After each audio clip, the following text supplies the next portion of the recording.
Alright, Fujifilm's next X Summit is locked in for June 12, and while they're staying tight-lipped, it's almost a given that we'll be seeing the new X-E5. If the rumors are true, this could be Fuji's most exciting camera releases in a while.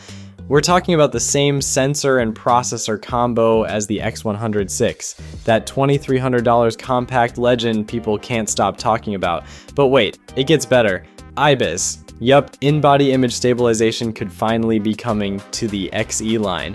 The latest leak says there's a 99% chance it's happening, and if it's the same 6-dot 5-axis system from the X100VI, that's a huge upgrade. Handheld video, low-light street shots, way more doable without a tripod or a prayer. Now obviously, this kind of upgrade doesn't come without some trade-offs. IBIS adds a bit of size, and yeah, probably a price hike too. The X-E4 launched at $849, but if Fuji follows the same playbook as with the X100VI, the X-E5 might push past the $1,000 mark. Not outrageous, but definitely not entry-level anymore.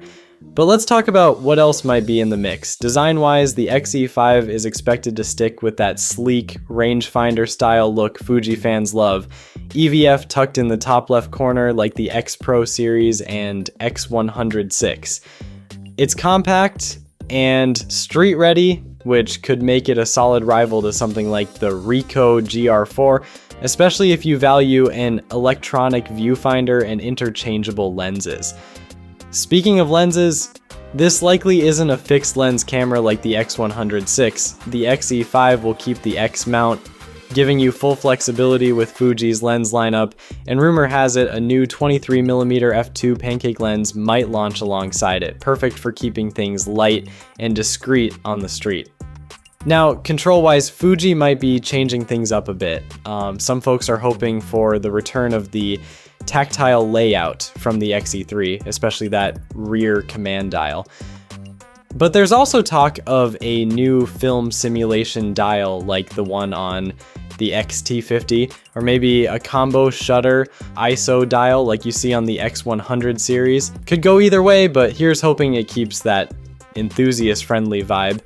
The EVF could also get a nice boost, possibly the same 3.69 million dot OLED found in the X100VI. As for the screen, don't expect a fully articulating one.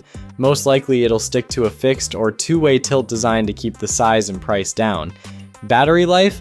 Probably still running the NPW126S like the X-E4 and XM5, so you're looking at around 330 to 440 shots per charge.